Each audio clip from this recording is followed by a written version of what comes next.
હવામાન નિષ્ણાત અંબાલાલ પટેલે આગાહી કરી છે દક્ષિણ ગુજરાતમાં માવઠાની।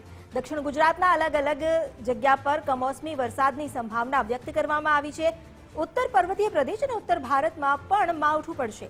ગુજરાતમાં 29 ડિસેમ્બરથી જાન્યુઆરીના પ્રથમ સપ્તાહમાં આકરી ઠંડી અનુભવાઈ શકે છે। 3 થી લઈને 10 જાન્યુઆરી સુધી ઉત્તર પર્વતીય વિસ્તારમાં હિમવર્ષાની આગાહી કરવામાં આવી છે। અનુમાન જે વ્યક્ત કરવામાં આવ્યું છે હિમવર્ષાનું, તેના કારણે સૌરાષ્ટ્ર અને દક્ષિણ ગુજરાતમાં તેમજ મધ્ય ગુજરાતમાં પણ ઠંડી વધશે।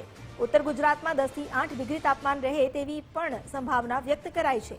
તો ગાંધીનગરનું ન્યૂનતમ તાપમાન 8 ડિગ્રી સુધી પહોંચી શકે છે। જાન્યુઆરીના બીજા પખવાડિયાથી કમોસમી વરસાદની શક્યતા વ્યક્ત કરાઈ છે, એટલે ઉત્તરાયણ પૂર્વે વાદળછાયું વાતાવરણ રહી શકે છે। ઉત્તરાયણ દરમિયાન સવારના સમયે સારો પવન રહેશે। ઉત્તરાયણના બપોરના સમયે પવન ઘટી શકે છે। પરંતુ ઉલ્લેખનીય છે કે આ કમોસમી વરસાદ તારીખ 28મી ડિસેમ્બર સુધી રહેવાની શક્યતા રહેશે। 29મી ડિસેમ્બરથી પશ્ચિમ વિક્ષોભ શિફ્ટ થતાં તડકો નીકળશે અને ત્યારબાદ એક ઠંડીનું મોજું પ્રસરી રહ્યું તેવી શક્યતા છે। 29 ડિસેમ્બરથી 10મી જાન્યુઆરી વચ્ચે ઉત્તર ગુજરાતના ભાગોમાં લઘુત્તમ તાપમાન 10 ડિગ્રી કે તેથી 8 ડિગ્રી સેલ્સિયસ જેવું થવાની શક્યતા રહેશે।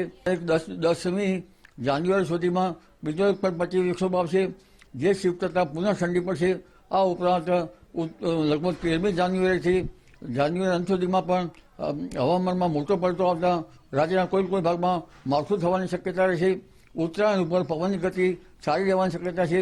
ક્યારેક પવન પડી જતાં પતંગ રસિયાઓએ જોર પણ કરવું પડે, ક્યારેક આંચકાનો પવન આવી શકે। 15મી જાન્યુઆરીએ પણ પવનની સ્થિતિ સારી રહેવાની શક્યતા છે।